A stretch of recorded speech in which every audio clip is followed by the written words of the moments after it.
2 तारीख में हमने पूछा था कि स्व की स्थिरता यानी अपने आप की स्थिरता का लाभ व्यवहार में कैसे दिखाई दे रहा है, उसके बारे में आज फिर बताइए आप। स्वामन स्वयं होता साहब, स्वयं की स्थिरता जो है अब हर तरीके से शांति बनाना है, जानकर समझकर देखकर किसी काम को करना है। करना है नहीं, कर रहे हैं, ये प्रश्न है। कर रहे हैं।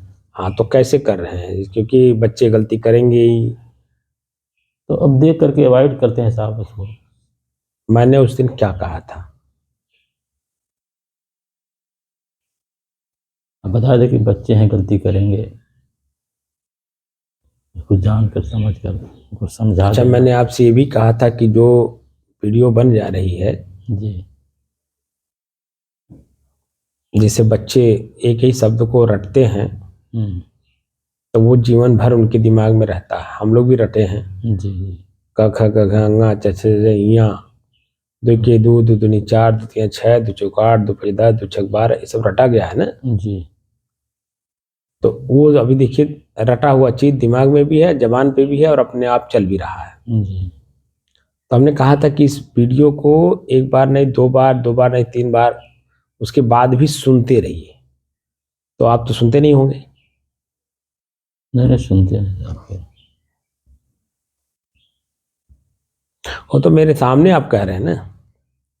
देखिए, अपने आप से आपको अपने आप को ही, अभी आपने कहा ना स्वयं, स्व का मतलब स्वयं, स्वयं से कहाँ भाग के जाएंगे आप बताइए। नहीं, कोई नहीं जा पाएगा स्वयं से। स्वयं तो सब जान ही रहा है, स्वयं से भाग कर कहाँ जाएगा? स्वयं से भाग के कहाँ जाएंगे आप? कोई नहीं जा सकता। और हमें जाना अपने स्वयं ही है, अपने स्वयं तक। जी। स्वयं को ही स्वयं तक जाना भी है। जी। तो बीच में जितने भी व्यवधान आएंगे जी, उन व्यवधानों को कैसे समझेंगे? तो उसको व्यवधान को जान करके शांति होकर के उसको समाधान कर देंगे।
स्वयं को पहचानने की दृष्टि से अपने ही चंचल मन को पहले एकाग्र, स्थिर एवं शांत करके करने में साधना करते करते आज 852 दिन हो गए। तारीख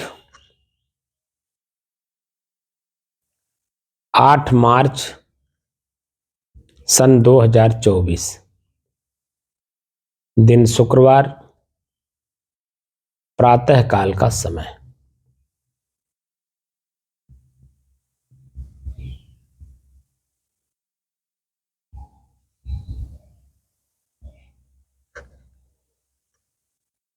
स्वयं को जानने के लिए ये बात हम पहले शुरू में नहीं बताए थे कि बताए थे? नहीं। क्यों नहीं बताए? मतलब इसमें आने के लिए मार्ग पहले बताया कि श्वास से शुरू किया गया है, श्वास का हो गया है तब बताया गया कि स्व का भी मतलब है, स्व भी है।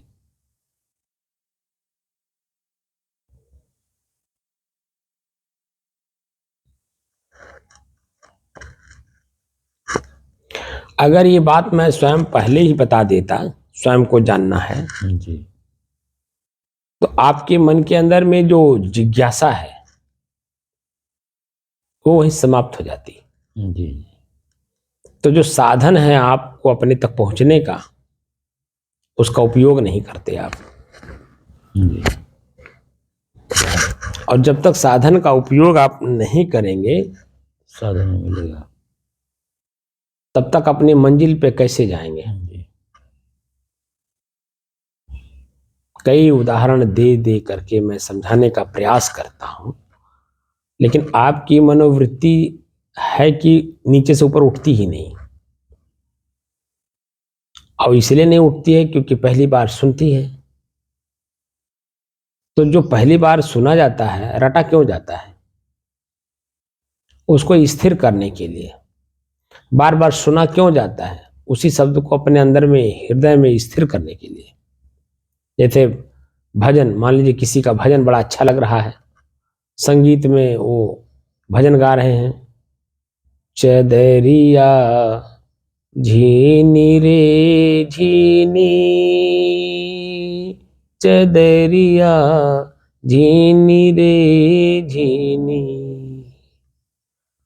अब वो संगीत है, कान को सुनने में अच्छा लग रहा है, ठीक है। शब्द के चादर माने शरीर, झीनी रे झीनी, ठीक है ना। वो आगे उसका व्याख्या भी करता है, ऐसा नहीं है नहीं करता, लेकिन हम उस व्याख्या में स्थिर इसलिए नहीं हो पाते क्योंकि हम संगीत में ले रहे हैं उसे। एक भजन, एक गाना है, गाने के रूप में ले रहे हैं, वो साधना के रूप में हम नहीं ले रहे हैं। लेकिन उसको भी हम बार बार सुनते हैं और बार बार सुन करके अपने जबान से बार बार बोलने का प्रयास करते हैं। तब वो धीरे धीरे धीरे धीरे आगे चल करके आपके अंदर में भी जिज्ञासा हो जाती है। अब पूरी भजन लाइन से लाइन पूरा याद करके और दूसरे को भी आप सुना देते हैं। लेकिन पहली बार सुनिए तो क्या आपको वो बातें स्थिर रहती हैं? बड़े से बड़े भजन गायक, बड़े से बड़े वक्ता, बड़े से बड़े समझदार जो दुनिया को समझ दे रहे हैं, वो क्या एक बार में समझ लिए थे? बोलिए। वो भी अभ्यास किए थे तब। और आपको तो स्वयं अपने तक जाना है। तो यहां अगर हमारे शब्दों का आप बार बार उसको सुनेंगे नहीं, स्थिर नहीं करेंगे, तो जहां मैं समझा करके बता करके ले जाने की कोशिश कर रहा हूं, कैसे वहां तक जाएंगे? आप ही भर नहीं, कोई भी साधक अगर गुरु के वचनों का बार बार अभ्यास करके उसे समझने का, जानने का, देखने का प्रयास नहीं करता है, तो अपने तक कैसे जाएगा? क्योंकि आपका मन बीच में कहता हाँ मैं बहुत जानता हूँ, बहुत जानता हूँ, हाँ हाँ मैं जानता हूँ, हाँ हाँ मैं पढ़ा था। तो आप बता दीजिए, क्योंकि ये मन की गति है, मन कह रहा है, और मन है आपका नौकर, और नौकर जो है मालिक तक जाने नहीं दे रहा। क्योंकि मालिक के पास जाने से नौकर की औकात खत्म हो जाती है। आपको मैं कई बार उदाहरण दिया हूं, जैसे डीएम से आपको मिलने जाना, अपनी बात कहना है, डीएम के पास पावर है आपकी समस्या का समाधान करने के लिए। आप उनके किसी भी स्टाफ से जाके मिलेंगे, किसी भी स्टाफ से, तो क्या उस समस्या का समाधान कर देंगे?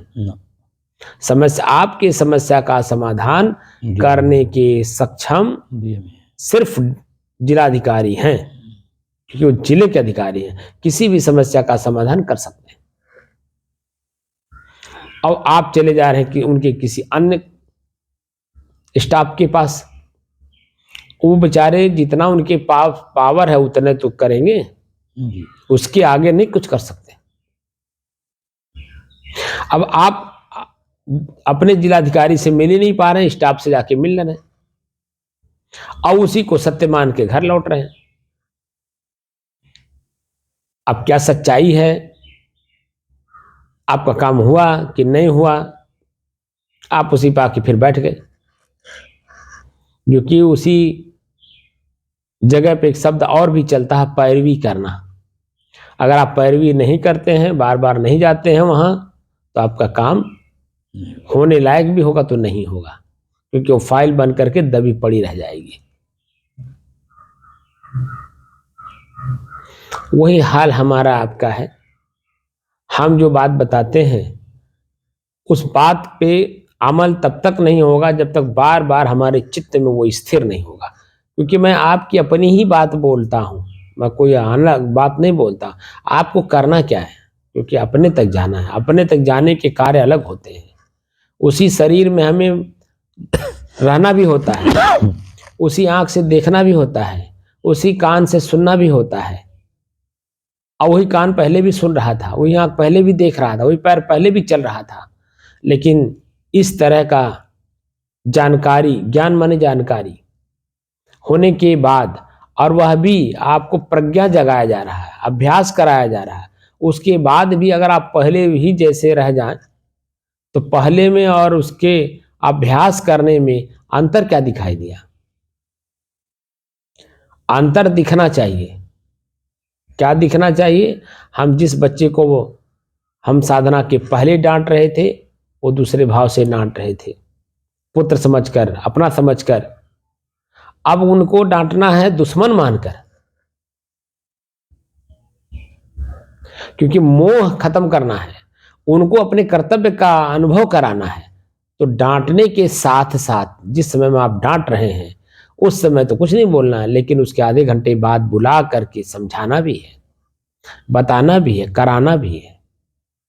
वह स्थिरता चित्त में आपके रहनी चाहिए। तो कैसे होगा?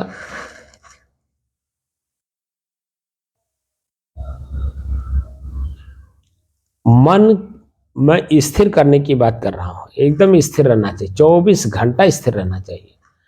तब जो दृश्य सामने आ रहा है, किस समय आ रहा है, कौन सा दृश्य आ रहा है, आंख का दृश्य आ रहा है, कान का दृश्य आ रहा है, जीभ का दृश्य आ रहा है, हाथ का, पैर का, माने किस तरह का दृश्य आ रहा है,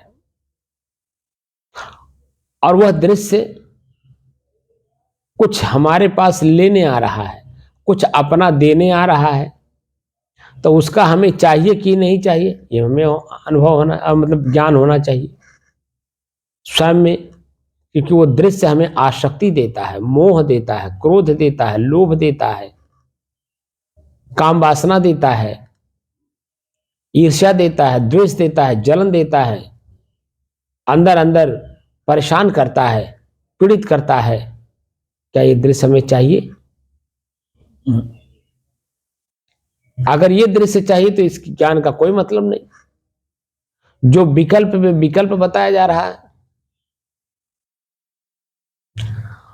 और अगर इससे मुक्त होना है तो दृश्य हमें जो कुछ भी दे रहा मुझे लेना ही नहीं है जी। क्योंकि आंख पुत्र को देख रहा है, नाती को देख रहा है, बहू को देख रहा है, घर को देख रहा है, खेत को देख रहा है, अपने शरीर को देख रहा है। उसमें आसक्ति है या नहीं है कैसे मालूम हो? क्योंकि वह अभी एक जीव है, आप ही की तरह स्वतंत्र सत्ता है, लेकिन वह मनोवृत्तियों में मिल करके, जैसे मैं दुखी था वैसे वो भी दुखी हैं। अब उन्हें उनके रास्ते पे लाना है। कैसे लाएंगे आप? ये आपकी जिम्मेदारी बनती है। हमको अगर किसी ने दिया है तो हमारा कर्तव्य बनता है कि हम नीचे वाले को दें। अगर हमारे पास 100 रुपया है तो हम अपने शरीर पे 1 रुपया लगाएं, बाकी 99 रुपया हम दूसरे की सेवा में लगा दें। तो सेवा जो वर्तमान में मेरे पास आएगा उसकी सेवा हमें करनी है। वो खुश होके जाए, प्रसन्न होके जाए, आनंदित होकर के जाए। वो आपकी प्रशंसा करे या ना करे उससे कोई मतलब नहीं, लेकिन वो आपको यह महसूस होना चाहिए खुश होके गया। इसकी जरूरत थी, इसको मिल गया, वो प्रसन्न होके जा रहा है।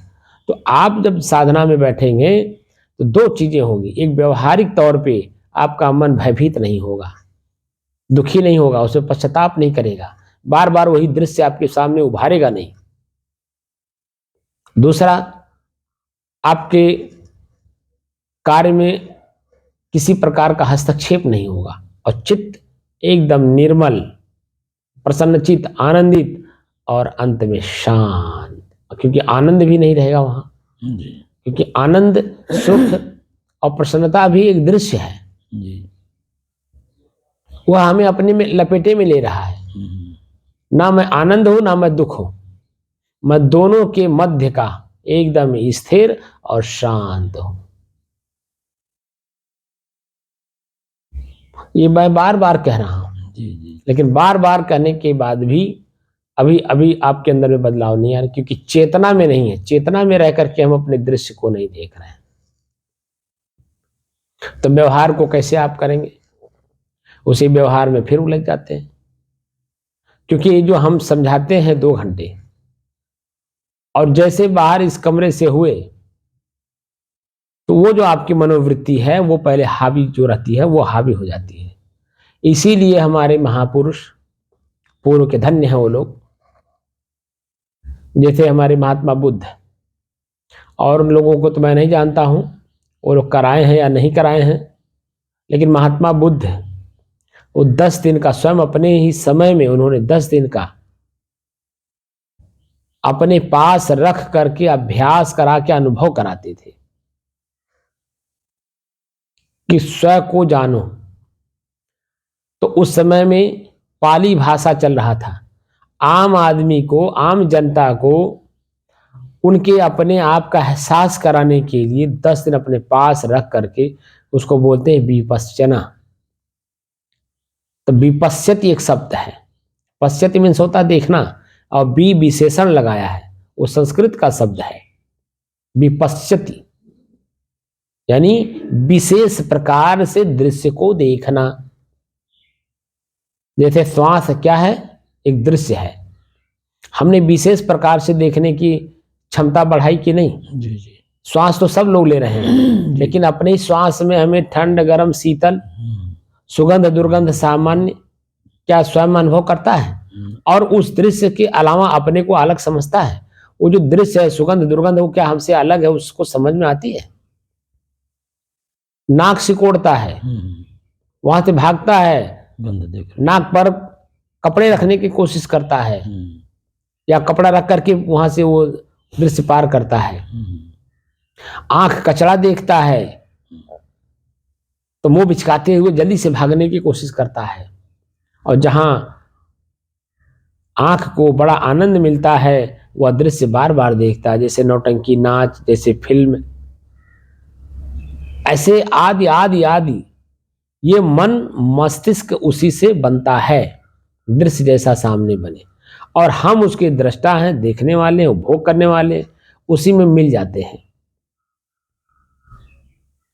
तो वो दृश्य बड़ा है या मैं बड़ा हूं, ये कन्फ्यूजन हो जाती है अपने आप में ही।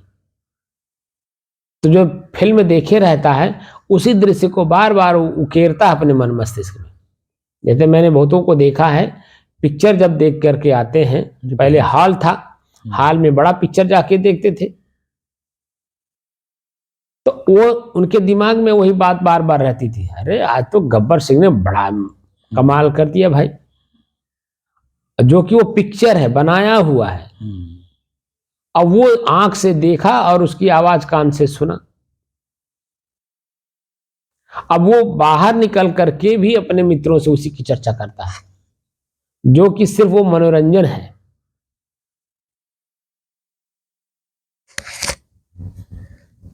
और मनोरंजन को वो अपना जीवन मान लेता है, बार बार उसी के बारे में चिंतन करेगा, बार बार वही गाएगा, वही बोलेगा, और जो हमारा व्यवहार है वो हमारा बाधित होता है, क्योंकि मन से सब करना है।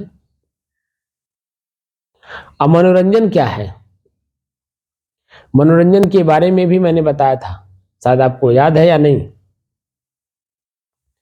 मन न के ऊपर जो ओकार की मात्रा है वो जब हम संधि विच्छेद करते हैं तो मन अंजन होता है। क्या होता है? अंजन। र में जो अंग की मात्रा है तो र हट जाता है तो वो हो जाता है विसर्ग, तो आ पूरा आ जाता है तो मन अंजन हो जाता है। ठीक है ना? तो मन जो विसर्ग है वो का संबोधन है, मन का अंजन। क्या हुआ? मन का अंजन। और अंजन का अर्थ निकाल लीजिए। अंजन मीन्स कालिक होता है, काला होता है, काजल होता है। तो मन का काजल, तो काजल से मतलब अंधकार से, अंधकार मतलब बुराई, दुख, पीड़ा। अब कोई भी काम अगर आप मनोरंजन का कर रहे हैं तो अंत में आप देखिए जितने लोग वहां रहते हैं आपस में लड़ना शुरू कर देते हैं। तो मनोरंजन का मतलब हुआ अंत में जो हमारा व्यवहार है, पवित्र व्यवहार, वह अपवित्रता में बदल जाता है, यानी दुख में बदल जाता है, यानी लड़ाई झगड़ा गाली गलौज सब कुछ हो जाता है। जैसे दहला पकड़ लोग खेलते हैं, खेलते हैं नहीं जी? खेलते हैं तो मनोरंजन है तो करते हैं जी। अब दहला पकड़ में 4 आदमी चाहिए, ताश की पत्तियां बांटी जाती है बराबर बराबर सबको। अब जब शुरुआत होती है तो कितना आनंद रहता है, प्रसन्न रहते हैं सब लोग, क्या हम लोग मनोरंजन कर रहे हैं। लेकिन वही जो है खत्म होते होते आपस में तू मैं हो जाता है कि नहीं? बोलिए। बेमानी की ऐसा कहते हैं। कुछ भी हो जो दृश्य चल रहा है सामने, उसमें आखिर अंत में क्या हुआ? जो पहले प्रेम था उस प्रेम में गिरावट आई कि नहीं आई? जी। बोलिए जी। तो मनोरंजन का मतलब ही होता है आत्मीयता का हनन करना, स्वयं का हनन करना, स्वयं को स्वयं में स्थिर न रहने देना, वो दृश्य में उलझना। बात समझे कि नहीं? जी जी। तो हम लोग मनोरंजन कर रहे हैं इंद्रियों के द्वारा जी। और क्या कर रहे हैं? अपने आप को अपने आप से ही अपने आप में ही उलझन में डाल रहे हैं। हम दूसरे को नहीं डाल रहे हैं, जी, अपने आप को ही, क्योंकि मैं क्लियर नहीं हूं कि यही हूं, क्योंकि कोई ना कोई वृत्ति उभरती रहती है। तो वृत्ति कौन सी है? अग्नि का है, वायु का है, जल का है, आकाश तत्व का है। किस तत्व का कौन सा वृत्ति उभर रहा है हम पता ही नहीं पाते हैं, क्योंकि जानकारी नहीं है, क्योंकि उतनी गंभीरता से उसमें हम घुसना नहीं चाहते हैं। एक बार जब अपने आप का ज्ञान होता है, मोटी मोटी बात बताता हूं गरीबी का, कि मैं गरीब क्यों हूं जी, ये जब अपने आप में प्रश्न होता है तो वह देखिए लेबराई करना शुरू करता है। वो पढ़ा लिखा है या नहीं है जी, हम गरीब क्यों हैं? इसलिए कि मैं परिश्रम नहीं करता हूं, अपने ही संसाधनों का जो मेरे पास रॉ मटेरियल है उस रॉ मटेरियल का हम उपयोग नहीं करते हैं, सदुपयोग नहीं करते हैं। आंख मेरा रॉ मटेरियल है, कान, जीभ, हाथ, पैर, मस्तिष्क, ये सब हमारे रॉ मटेरियल है, हमारे पास हैं, हम इनका सदुपयोग नहीं करते हैं। जैसे हाथ है तो हाथ किस लिए है? काम करने के लिए। हम काम करेंगे दिन भर में, न जो मजदूर मजदूरी करता है तो हाथ से ही तो करता है, पैर से चलता है, हाथ से काम करता है। अब मन मस्तिष्क को और आंख को अपने बस में किए रहता है, जीभ को अपने बस में किए रहता है, कान को अपने बस में किए रहता है। 2 चीजों का उपयोग करता है वहां, पैर का और हाथ का। तो शाम को जब 500 रुपये उसे मिलता है कितना खुश होता है? बोलिए जी। तो रॉ मटेरियल का उसने उपयोग किया कि नहीं? हाथ और पैर का। अब बाकी को संयमित किया। 2 रॉ मटेरियल में संसाधनों का प्रयोग किया तो शाम को चित्त और मन और शरीर और परिवार कितना गदगद हुए। जी। क्योंकि जो कमा के आप ले जाओगे, पैसे पाते हो, उसी से तो आटा चावल दाल खरीदते हो, और जब बनता है तब पूरे परिवार के लोग खाते हैं। तो कितना खुश हुए, प्रसन्न हुए, आनंदित हुए। तो हम रॉ मटेरियल का जो मेरे पास है, इसका सदुपयोग करने की कला नहीं मालूम। अगर मालूम भी है तो मन का अहम करने नहीं देता। अरे हम पढ़ा लिखा है, हम लेबरई करेंगे, हम गोबर उठाएंगे, हम ईटा उठाएंगे। जाओ भाई, नहीं उठाओ तो आप बता दीजिए, शाम को 500 रुपया जब मिलता है तो चित्त कितना गदगद होता है, जी। प्रसन्नचित होता है, आनंदित होता है, और साथ साथ शरीर भी आनंदित होता है। यानी कुछ खाने के लिए मिला, पैसा मिला तो कुछ खाएंगे ही ना। जी। और नहीं करेंगे तो जो मेरे पास है वो खत्म होता जाएगा, और उसमें इनकम ऑफ सोर्स नहीं होगी, और इनकम ऑफ सोर्स नहीं होगा तो धीरे धीरे धीरे धीरे जहां आप थे उससे ऊपर नहीं आएंगे। वही स्थिति सब जगह है, व्यवहार में भी, परमार्थ में भी। परमार्थ का मतलब होता है परम अर्थ। परम माने श्रेष्ठ, अर्थ माने प्रयोजन, यानी लक्ष्य। आपका उत्तम लक्ष्य क्या है? तो उत्तम लक्ष्य है स्वयं को जानना। तो स्वयं को जानने से पहले मैं जिसमें हूं, शरीर, इसके बारे में जान लीजिए। शरीर और मैं दोनों अलग अलग हो जाएंगे, तो शरीर की इंद्रियां, उनकी क्रियाएं, उनके भाव, वो तत्व समझ में आ जाएगा। और मैं स्वयं एक तत्व हूं अलग, वो समझ में बात आ जाएगी। और जब बात समझ में आ जाती है तो वो हमारा काम सफलता में, सिद्धि प्राप्त कराने में सफलता देता है। यानी हम जिसको चाह रहे हैं वह पाने में, या उससे मिलने में, या स्वयं को स्वयं में स्थित करने में हम कामयाब हो जाते हैं। हमारी कामयाबी क्या है? परमार्थ।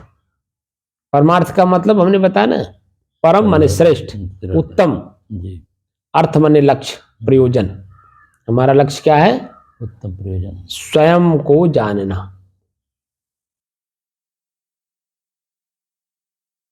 और स्वयं को जानने के लिए जो मोह है, आसक्ति है, उसका नाश करना। जब तक हो रहेगा तब तक आप अपने तक स्थिर बौद्धिक स्तर पे हो जाएंगे, शब्द जाल में उलझ जाएंगे, हाँ मैं ये हूं, लेकिन वास्तविक स्थिति तक आप नहीं पहुंच पाएंगे। क्योंकि जब वास्तविक स्थिति तक स्व का मिलन होता है, सारी दृश्य खत्म हो जाते हैं। और ये डेली आप लोग करते भी हैं, लेकिन आपको मालूम नहीं है। जो नींद अवस्था है आपकी, बार बार मैं बोल रहा हूं, जो नींद अवस्था है वह आपकी अपनी है। यहां तक कि आपको अपने शरीर का ज्ञान नहीं रहता, मेरा शरीर कहां पड़ा हुआ है। आप भले महल में सोए हो, बड़े बड़े बेड पे सोए हो, बहुत कीमती कीमती गद्दा और रजाई हो, लेकिन जब सो जाते हैं, भयंकर ठंडी है, आपके शरीर से वो रजाई नीचे गिर गया, आप बिना रजाई के लेटे पड़े हैं, क्या आपको ठंड का अनुभव होता है? क्योंकि आप शुद्ध अपने आप में हैं। शुद्ध नहीं, विशुद्ध रूप से अपने आप में है। वहां आपके शरीर में ठंडी लग रहा है, गर्मी लग रहा है, बरसात लग रही है, आप पलंग पे सोए हैं, बेड पे सोए हैं, या ये खेत के मेड़ पे सोए हैं, आपको कहीं कुछ अनुभव होता है? बोलिए। नहीं होता। वह स्थिति हमें जागृत अवस्था में देखकर, जानकर और समझ करके प्राप्त करनी है। प्राप्त भी नहीं करनी है, बल्कि वही हो जाना है। जी।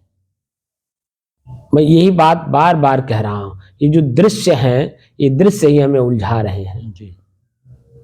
कान सुन रहा है, मन तुरंत कह रहा है जानता तो हूं, बहुत बार आप बता चुके हैं, लेकिन अनुभव क्या हुआ? अनुभव में दृश्य ओझल हो जाता है, मैं स्वयं से इस रह जाता हूं। तो जो मेरे तक जाने के शब्द है, वो शब्द प्रिय लगने लगते हैं। इसीलिए एक मुस्लिम कल मैं एक वीडियो किसी ने मेरे पास भेजा, मैं उसको पढ़ा सुना। उन्होंने एक शब्द प्रश्न किया कि जो नाम के आगे आप लोग 108 लगाते हैं उसका मतलब आप लोग समझते हैं या नहीं।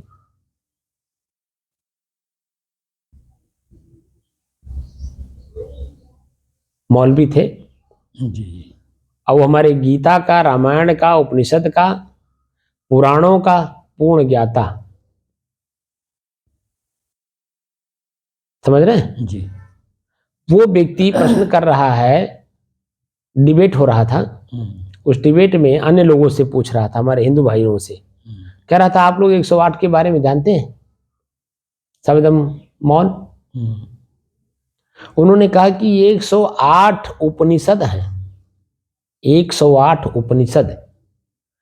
वो 108 आप अपने उपनिषद को जानने, समझने और मस्तिष्क में बार बार उसको ओपन करने के लिए लिखा जाता है नाम के आगे, क्योंकि उपनिषद आपके अपने आप का ज्ञान देता है, स्वयं मैं कौन हूं।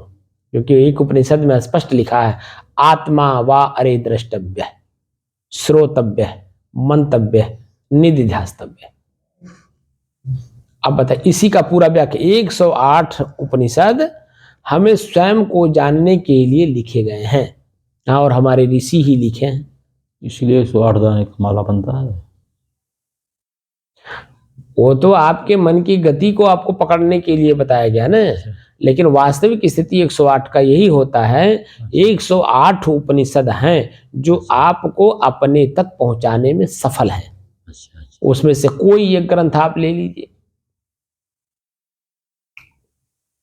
और धीरे धीरे धीरे धीरे, सनई सनई, खेचुए की चाल से चलिए, खरगोश की चाल से नहीं। ये खरगोश की चाल से चलने वाली चीज है भी नहीं, क्योंकि आप तो हमेशा रहेंगे। ये शरीर और शरीर से संबंधित इंद्रियां और उनके विषय, उनके दृश्य, ये हमेशा साथ नहीं रहते हैं जी।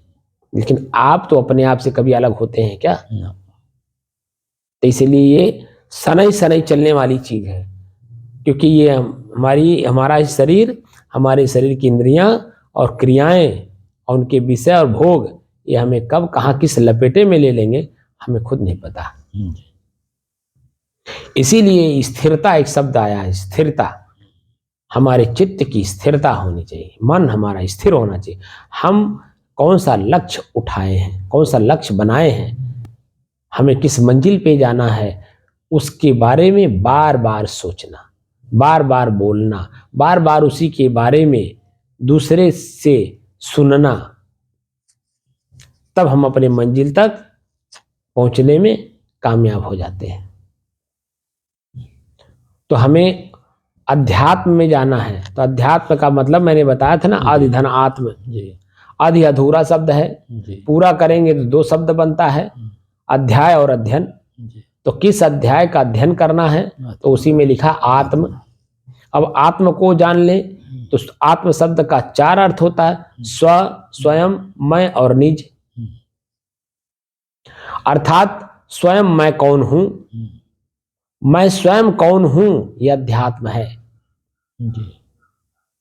स्थूल शरीर और सूक्ष्म शरीर दोनों को जान लीजिए, समझ लीजिए और दोनों को खत्म कर दीजिए। शेष जो बचता है वो आप स्वयं हैं। दोनों को खत्म भी करना है। दोनों को खत्म किए बिना शेष जो मैं हूं वो बचेगा ही नहीं, वो उलझा रहेगा उसी में। और यही लोग उलझाए रहेंगे। स्थूल शरीर आंख से देख लिया, तो आंख से देखा तो जो वो दृश्य नहीं बनता है। जैसे मुर्दे का भी आंख खुला है, वो भी तो देख रहा है, लेकिन कहाँ पहचानता है। इसका मतलब सूक्ष्म शरीर के द्वारा हम लोगों को पहचानते हैं।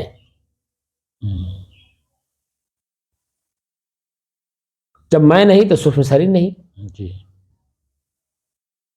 तो वही आंख सामने होते हुए भी, देखते हुए भी नहीं पहचानता जी।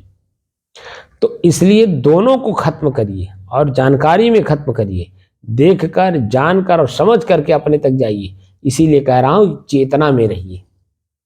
चेतना विहीन होने की जरूरत नहीं है। अगर आप चेतना विहीन होते हैं तो ये आपकी गलती मानी जाएगी। आप खाली ढोंग करते हैं कि मैं अध्यात्म में साधना करता हूँ, 2-2 घंटे बैठता हूँ, रात में बैठता हूँ, ये करता हूँ, वो करता हूँ। वो तो शरीर आपका खाली बैठा हुआ है, आपका मन कहाँ बैठा? आप चेतना में है ही नहीं। बैठे, शरीर थकी हुई है, मन मस्तिष्क में खून है नहीं है, थकान लग रहा है, उसमें दर्द भी होता है, तो दर्द के कारण ऐसे बस बैठे, तो चेतना में इस तरह से रह जाता है। और जब चेतना विहीन हो जाता है मन मस्तिष्क, तो कैसे रहते हैं?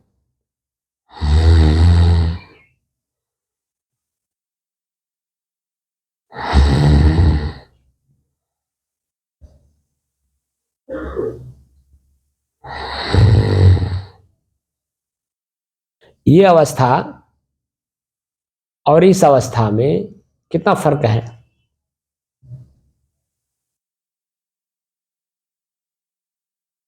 हम चेतना में हैं तो हमारे श्वास की गति कितनी धीमी हो, उसमें सूक्ष्म से सूक्ष्म आवाज मेरे कान तक जाती है, क्योंकि चेतना में हम हैं।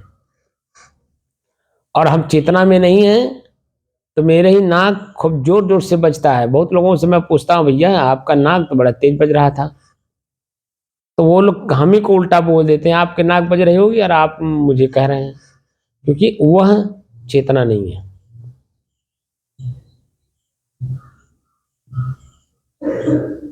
इसलिए कान सुन नहीं रहा है और अपने ही आवाज।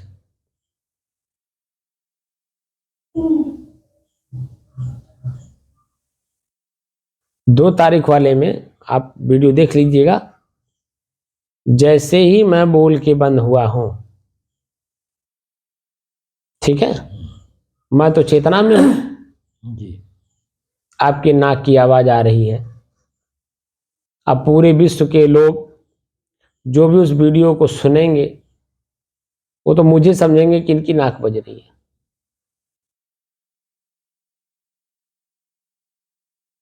क्योंकि जो आवाज को कैप्चर करने की मशीन जो मैंने लगाई है वो आपके पास भी लगा हुआ है जी। आपके पूरी सिस्टम को खींच करके शब्द के रूप में, आवाज के रूप में वो वीडियो में अपलोड कर दे रहा है। आप साए साए भी करते हैं तो भी वो खींच लेता है। जी। तो चेतना में आइए, हम आपको बार बार कह रहे हैं चेतना में रह के। चेतना में अगर आप नहीं रहेंगे तो हम जो बोलते हैं उसका कोई मतलब नहीं रह जा रहा है।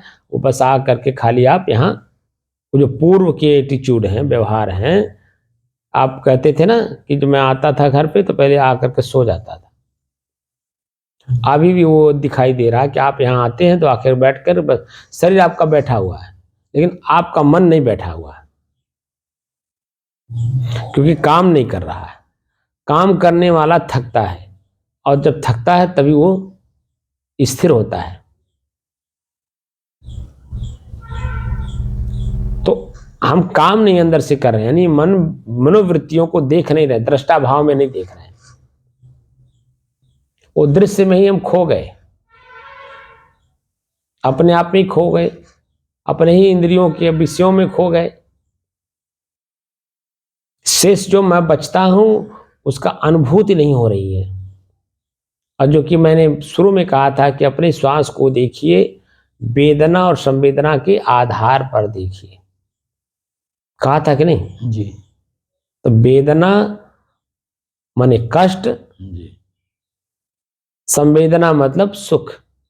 हम अपने ही श्वास को देखें, देखते देखते हमें अपने श्वास में दुख मिल रहा है, सुख मिल रहा है, आनंद मिल रहा है, क्या मिल रहा है। और जो मिलेगा भी वो बिछुड़ेगा भी, एक जाएगा तो एक आएगा, आएगा तो जाएगा भी। लेकिन मैं इसका दृष्टा हूं, साक्षी हूं, मैं तो कहीं नहीं जाऊंगा, मैं तो वही हूं। मेरा पैर कितना भी चले लेकिन मैं अपने जगह पर स्थिर हूं कि नहीं? बोलिए। जी, स्थिर हूं। मेरा पैर चल करके किसी भी मशीन पे बैठ जाए, इंजन मतलब मशीन ही होता अंग्रेजी में, जी। हवाई जहाज का हो, हाँ। ट्रेन का हो, अपने स्वयं के कार का हो, आप मशीन पे बैठे, वो कितना भी तेजी से जाए, लेकिन आप स्थिर हैं कि नहीं? जी। तो क्या आपकी अपनी स्थिरता का बोध हुआ? नहीं हुआ। आप स्थिर रहें, आपकी इंद्रियां काम करेंगी, शरीर काम करेगा, लेकिन आपको दुख नहीं देगा, पीड़ा नहीं देगा, क्योंकि चेतना में है। तो चेतना में रहने का मतलब होता है किसी भी काम को करते हैं तो देख कर, जानकर और समझ के करते हैं, तो उसमें जो व्यवधान आता है उसको दूर करते हैं। अब जब वो जो चाहता हूं मैं, वो जब मिल जाता है तो हमारा चित्त कितना प्रसन्नचित होता है, आनंदित होता है, हल्कापन लगता है। उसके आगे फिर आपको सावधानी देता है, सतर्कता देता है कि इसको बरकरार रखना है, बनाए रखना है। तो आप बार बार किसी के साथ बोलेंगे नहीं। उसके बारे में, कोई चर्चा करेंगे, वहीं उसको स्थिर कर देंगे, एकदम स्थिर। तो मेन बात है हम अपने व्यवहार को व्यवहार की तरह और आत्मदृष्टि से काम करें, तो आत्मदृष्टि से ही काम करें। दोनों हमारे दो रास्ते हैं, और हम चाहते हैं मोक्ष। मोक्ष मिलेगा कैसे? जब तक हम अपने ही शरीर, इंद्रियां, उनके विषय, उनके भोग का जो मोह बना रखे हैं अंदर, इसका जब तक नाश नहीं करेंगे तब तक मोक्ष कैसे होगा? यानी अपने ही दुखों से अपने को मुक्त करना है, और दुख मैं बनाए जा रहा हूं तो मैं सुखी कहां होऊंगा? तो मोक्ष कैसे होगा? इसलिए थोड़ा थोड़ा करके आप आगे बढ़िए, लेकिन शेर की तरह।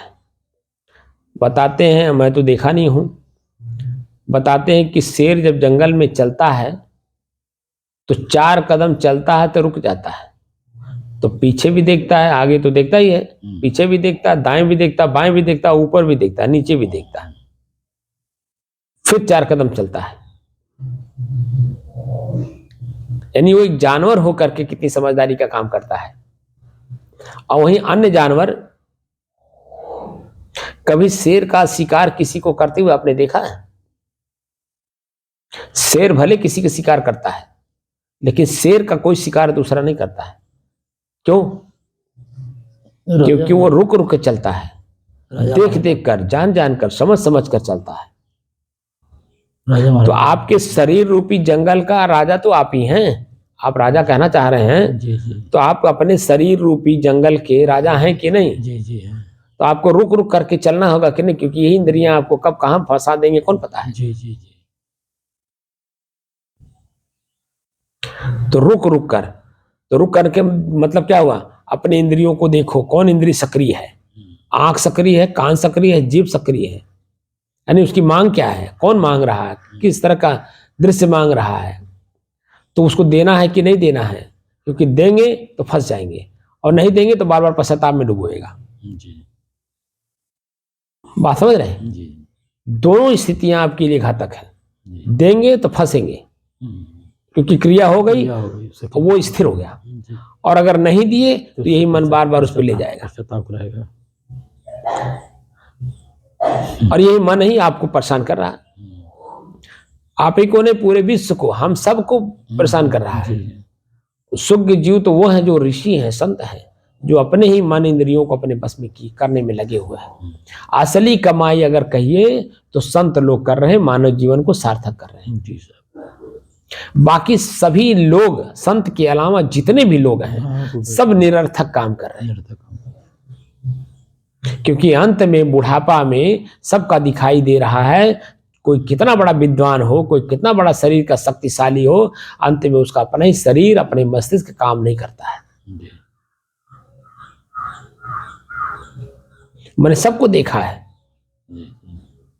और संत हमेशा प्रसन्न मुद्रा में रहते हैं, क्योंकि शांत भाव में रहते हैं, एकदम स्थिर भाव में रहते हैं। लोगों को लगता है ये बेवकूफ है, कुछ जानते नहीं है, लेकिन वो जो जानते हैं वो अन्य लोग नहीं जानते हैं। क्योंकि अन्य लोग चंचलता में जानते हैं और वो स्थिरता में जानते हैं। दोनों में फर्क है कि नहीं? जी। इसलिए ये जो अध्यात्म है इसकी पढ़ाई ही अलग है, क्योंकि मुझे अपने तक जाना है, इसलिए इसकी पढ़ाई अलग है। और जो व्यवहारिक ज्ञान हमें कराया जा रहा है वो शरीर तक सीमित है, और शरीर हमेशा स्थिर रहने वाली वस्तु है नहीं। हमें नौकर भले बना दीजिए, कर्मचारी जरूर बना दीजिए, लेकिन मालिक नहीं बना सकता। लेकिन हमारा अध्यात्म आपको स्वतः मालिक बनाता है, अपने ही रॉ मटेरियल को प्रयोग करने की कला सिखाता है कि तुम राजा हो और तुम्हारे पास ये राज्य है, और इस राज्य में ये सामान है, कहाँ से इनकम ऑफ सोर्स बनाना है, कहाँ आपको इनकम ऑफ सोर्स को खर्च करना है। क्योंकि कुछ ऐसे जगह हैं जहाँ इनकम ऑफ सोर्स है, लेकिन उसके अलावा जो जगह है वो खर्च करने वाली जगह है। तो पहले तो आप इनकम ऑफ सोर्स बना दीजिए, फिर उसके बाद खर्च करिए, तो टर्नओवर होता रहेगा। समझ रहे हैं जी। तो आपके मस्तिष्क पर, शरीर पर, मन पर, आपके परिवार पर, समाज पर कोई बुरा असर नहीं पड़ेगा। लेकिन अगर आप ऐसा नहीं करते हैं तो जो है वो खर्च हो जाएगा, तो तनाव आपको देगा ही। जैसे अन्य देश हैं, अभी देख रहे होंगे, कर्ज में डूबे हुए हैं, अपने पास उनके रॉ मटेरियल है, उसका सदुपयोग नहीं कर पा रहे हैं, कर्ज पे कर्ज, कर्ज पे कर्ज, कर्ज पे कर्ज लिए जा रहे हैं। तो जो कर्ज देगा वो लेगा कि नहीं लेगा? लेगा करेगा। तब आपकी स्थिति क्या बनेगी? तो वही स्थिति हमारे शरीर में हम स्वयं कर रहे हैं। टर्नओवर नहीं बना रहे हैं, खर्च किए जा रहे हैं। जैसे आंख है, लगातार हम देखे जा रहे हैं, देखे जा रहे हैं, देखे जा रहे हैं, देखे जा रहे हैं। तो आंख प्रकृति का है, एक मशीन है, उसमें खून के द्वारा उसमें ऊर्जा बनती है, और जब लगातार आप देखेंगे हर 1 घंटे में 10 मिनट ये रेस्ट चाहता है। क्या हम जानते हैं इसके बारे में? बस सुबह 4 बजे से लेकर के और रात्रि 10 बजे तक 4 12 घंटा, और 4 बजे के बाद 6 12 और 6 18 घंटा हम लगातार देखते हैं।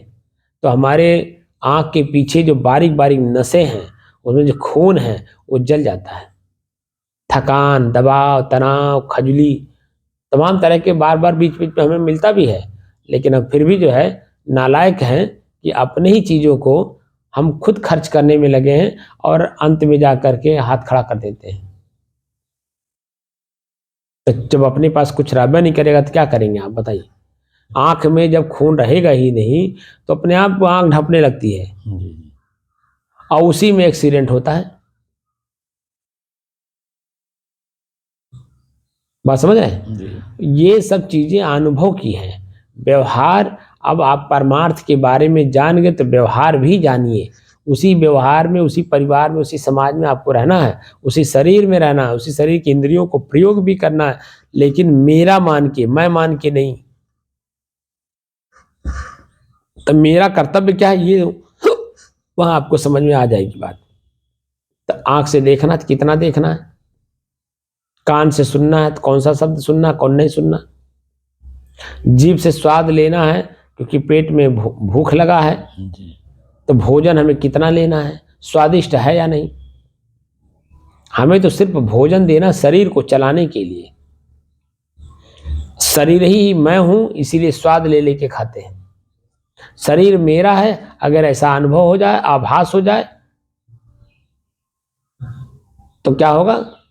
हम स्वाद मिले या ना मिले, हमें पेट को भरना है। यानी जितने से हमारा जो क्षुधा है वो पूर्ण हो जाए, उसके बाद हमारा मन, मस्तिष्क, शरीर अपने जगह पे स्थिर हो जाए, हम कुछ काम करने लायक हो जाए। क्योंकि जब भूख लग जाता है तो किसी में काम मन नहीं लगता है, न काम करने में मन लगता है और न किसी चिंतन में मन लगता है, क्योंकि बार बार मन, मस्तिष्क अपने पेट पे जाता है। भूख लगा है, भूख लगा, भूख लगा। बात समझ रहे हैं? तो इसलिए भूख को मिटाने के लिए कबीर साहब ने, किसी संत ने कहा है कि भूख कूतिया राम की, भूख कूतिया राम की, करे भजन में भंग, इसको टुकड़ा डार के तब करो सत्संग। बस टुकड़ा देना इसको। 4 रोटी का भूख है, हम 3 ही रोटी खाएंगे, तो चेतना हमारी बनी रहेगी। अब 4 की जगह पे 4 ही पूरा दे दीजिए, या 4 की जगह पे 5 कर दीजिए, तो हमारे शरीर की जो गति है वो अपने आप बता देती है। तनाव, दबाव, खिंचाव, नींद, आलस, जमुहाई सब आने लगती है। कि जितना शरीर को जरूरत था उतना पूरा दे दिए या उससे एक ज्यादा दे दिए, और ज्यादा देने लगेंगे तो उल्टी दस्त होने लगेगा, शरीर अस्वस्थ हो जाएगा। जो पहले एनर्जी थी, स्थिर थी, वो भी और डाउन हो जाएगा, खर्च हो जाएगा। तो इसीलिए देखकर, जानकर, समझकर शेर की तरह चलिए। शेर एक जानवर है, मनुष्य नहीं है, और हमको मनुष्य यानी संत बन करके चलना है। तो हमेशा शांत भाव में रहेंगे, तब न देखकर, जानकर, समझकर करेंगे। जी। पैर को चलाएंगे तो भी, हाथ को चलाएंगे तो भी, आंख को चलाएंगे तो भी, कान को चलाएंगे तो भी, जहां जो कुछ भी हमारा है उसको, जहां कुछ भी आप उसका प्रयोग करेंगे तो आप अपने से शांत भाव में करेंगे, ताकि मैं जो हूं उसमें कोई गिरावट ना आने पाए, दुख पीड़ा ना होने पाए। इसलिए व्यवहार करिए, लेकिन देखकर, जानकर और समझकर। और 2 चीजों को जान लीजिए पहले, मैं स्थिर हूं, शांत हूं, स्वयं अपने आप में हूं या नहीं। और अगर मैं अपने आप में नहीं हूं, इसका मतलब है मन अपने गति में हमको बहा ले गया है। तो पहले 2 चीजों को क्लियर कर लीजिए, फिर उसके बाद अलग अलग सबका व्यवहार करिए और अपने आप में स्थिर और शांत रहिए। ठीक है ना जी। लेकिन वीडियो बार बार सुना करिए। अगर नहीं सुनेंगे तो फिर वही काम आप करेंगे जो आपको नहीं करना चाहिए।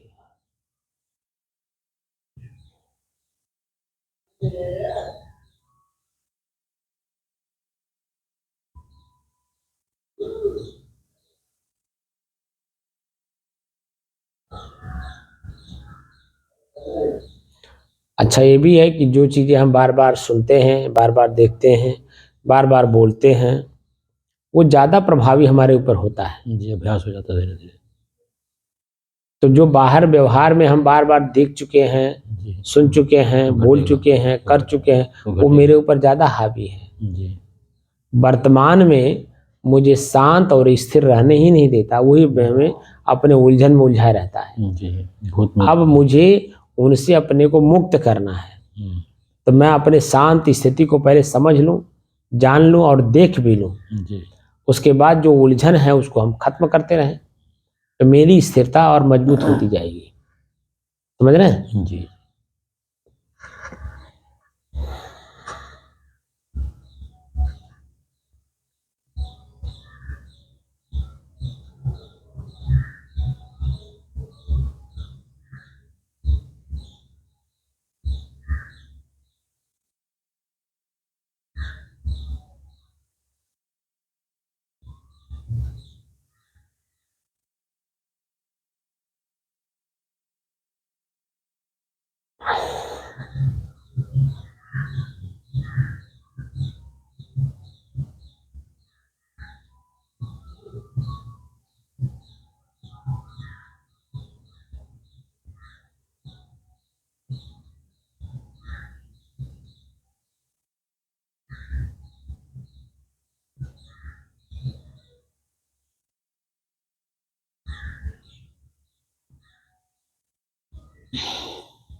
साहिब, बंदगी साहिब। साहिब साहिब अभ्यास करिए जरा व्यवहार में भी।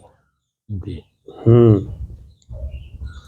अब अभ्यास व्यवहार में नहीं करेंगे तो ये बैठने मात्र से ही नहीं काम चलेगा जी। क्योंकि इंद्रियां फिर हमें भटका देती हैं। 2 घंटा मेहनत किए और जैसे आँख खोले पता चला भटका दिया जी। हमारी स्थिरता नहीं रह जा पा रही। तो जो आम आदमी है, आम आदमी की तरह जैसे हम पहले थे वैसे आज भी हैं, तो फिर खास काम क्या किया आपने? 852 दिन तक आजकल 2 घंटे सुबह 2 घंटे शाम, घर पर भी और कहीं भी जाते वहां भी आप करते हैं, अभ्यास करते हैं, तो उसका क्या मतलब निकलेगा? यानी जैसे तेली का बैल आंख में पट्टी बंधा हुआ, वो चल रहा, समझ रहा मैं चल रहा हूं, जब पट्टी खोलती तो देखता मैं वहीं हूं जहां था। क्योंकि बुढ़ापा चली रही है आपकी जी। अभी आपका पैर चल रहा है, बहुत अच्छी बात है। ये देख लीजिए रामचंद्र जी को, प्रत्यक्ष हैं, कटिया पकड़ लिए। उस दिन आप साथ में थे ना, अभी कह रहे हैं अभी और जीना 100 साल जीना है और शरीर काम नहीं कर रहा, क्या करेंगे जी के? खटिया पकड़ लिए, सब तिरसारी रहे कि सबके पास जाए। खटिया पकड़े सब कह रहे हैं सबके पास जाए, अकेले हमारे पास कहीं रहेंगे। 4 लड़के हैं ना उनके। क्या नहीं है? 4 लड़के हैं ना। तो बड़की पुतों कहती है कि चारों पास जाए, लेकिन हमारे पास कहाँ रहना। सेवा सेवा करना होगा इस पर्पज से। इसलिए अपने आप में स्थिर रहिए, शांत रहिए। तो उन्होंने तो काम किया नहीं जो उन्हें पैरुख जब था काम कर सकते थे, वो काम किए नहीं, तो आम आदमी की तरह बने रह गए। लंगोटी लेने का क्या मतलब रहा? इसीलिए हम किसी को लंगोटी देने के मूड में नहीं है। हम कहते हैं जो काम हम घर छोड़ के कर सकते हैं वही काम हम घर में भी रह के कर सकते हैं। करना त्याग ही है। भाई हम जंगल में चले गए, क्या हमारी भूख मिट गई? नहीं। कि हम शरीर छोड़ दिए? शरीर रहेगा तो भूख भी लगेगा, ठंडी भी लगेगी, गर्मी भी लगेगी, बरसात भी लगेगा, सब लगेगा। तो उसका उपचार कहाँ से आएगा? भाई जो संसाधन मेरे पास हैं, इन्हीं संसाधनों का प्रयोग करके हम आगे बढ़ सकते हैं। जहाँ संसाधन नहीं रहे वहां क्या करेंगे आप? फिर उसी संसाधन को जुटाने में लग जाएंगे। हम संतों को ही देख रहे हैं कि घर द्वार छोड़ दिए और फिर उसी घर बनाने में लगे हुए हैं, भक्तों को चिताने में लगे हैं। हम आश्रम बना रहे हैं, सहयोग करिए। और उसी आश्रम में पहले थे, मकान मतलब आश्रम ही तो है। जी। आश्रम माने मकान। जी, आश्रम मकान का है। उसी फिर समाज परिवार में जहाँ आप थे वहीं फिर और लौट के आ रहे हो। ये जो भगत क्या है, उसमें भी तो राग द्वेष होता है, अपना पराया उसमें भी देखा जाता है।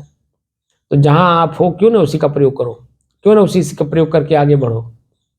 जी जी जी। तो इसलिए हम साधु बना करके भिक्षा करने की बात नहीं करते, हम कहते हैं वहीं रह के करो। जो हम यहाँ आकर के स्वतंत्र होकर के करना चाह रहे हैं वो नहीं कर पा रहे क्योंकि मेरे पास संसाधन नहीं है। उस संसाधन को जुटाने में लग गए और संसाधन जुटाते जुटाते पता चला कि शरीर गायब हो गया। तो फिर क्या हुआ, फिर 84 लाख जोनियां चक्कर काटो। मानव जीवन भी अगर मिल जाए तो भी तो 84 लाख में ही है। जी उसी में है। हाँ, मानव जीवन भी वासना रह गई, वासना मिटा नहीं। हमें तो मूल रूप से वासना मिटाना है ना। वासना तो हम कहीं भी रह के मिटा सकते हैं, हम खाली वासना को समझें। वासना है क्या? जो हमारे मन के अंदर ख्वाहिश है, किसी चीज को पाने की ललक है, वही वासना है। कुछ भी किसी हम मोक्ष प्राप्त करना चाहते हैं, ये भी वासना है। हमें मोक्ष नहीं चाहिए। जी, कुछ नहीं चाहिए। कबीर साहब ने साफ साफ कहा, जो तू चाहे मुझको छाड़ सकल किया, छोड़ अब मुझे ही ऐसा हो रहा सब सुख तेरे पास। साफ साफ कह रहे हैं। अब उस सूत्र को हम परिभाषित ना कर पाए तो उनका दोष थोड़ी है, दोष मेरा है। तो अपने दोष को हमें स्वयं मिटाना है, समझ रहे हैं? स्वयं का दोष स्वयं को मिटाना है, स्वयं को ही मिटाना है। बस जब दोष और मैं अलग अलग दिखाई देने लगेंगे, दोष अपने आप मिट जाएगा, मैं शेष बच जाऊंगा। दोष भी तो बने बनाया हुआ है, वही कह रहा हूं ना। दोष भी कहीं शायद होगा तो फिर बनने नहीं देंगे, जो पहले बना है उसको मिटा देंगे। जी जी, फिर बनने नहीं देंगे, नया बनने नहीं देंगे जी, तो हो जाएगा धीरे धीरे। क्योंकि पहले वाला ही हमें परेशान किया है और नया और बनाते जाएंगे तो और कितनी परेशानी हमारी बढ़ती जाएगी। पहले क्या बना हुआ तो आज परेशान हम ही हैं। हम आज अपनी परेशानी खत्म करना चाहते तो उसको हम खत्म करेंगे, आगे बढ़ने नहीं देंगे। यही होता है स्थिरता का मतलब, होता है हमेशा स्थिर रहना, 24 घंटा स्थिरता का बोध हो। चलते उठते बैठते सोते जागते हर समय हम अपने आप में स्थिर हैं। पैर भले चल रहा हो, पैर मेरा चल रहा है, मैं चला रहा हूँ। कहाँ जाना है? यहाँ जाना है। पैर से चल करके वहां मुझे जाना है, क्योंकि पैर मेरा एक संसाधन है चलने के लिए। तो मैं उसका उपयोग कर रहा हूँ, उपयोग ही नहीं कर रहा हूँ, सदुपयोग कर रहा हूँ। सत्संग में जाने के लिए, संतों का सानिध्य प्राप्त करने के लिए, स्वाध्याय करने के लिए। ये सब चीजें आंख देखेंगे उतने देखेंगे जितने इसकी आवश्यकता है, कान सुनेगा उतनी जरूरत है, जितनी जरूरत उतनी सुनेगा। ये सब मैं अंदर से स्थिर हूं तो अपने ही संसाधनों को समय समय से प्रयोग करके अपने मंजिल को प्राप्त करने में सफलता हासिल करेंगे। अब मेरा मंजिल मैं स्वयं ही हूँ। शांत भाव में रहना, चेतना में रहना, मेरे मन में किसी प्रकार का ना अच्छाई हो ना बुराई हो, दोनों के मध्य बीच का जो शांत वातावरण है वो मेरा बना रहे। साहिब बंद करिए।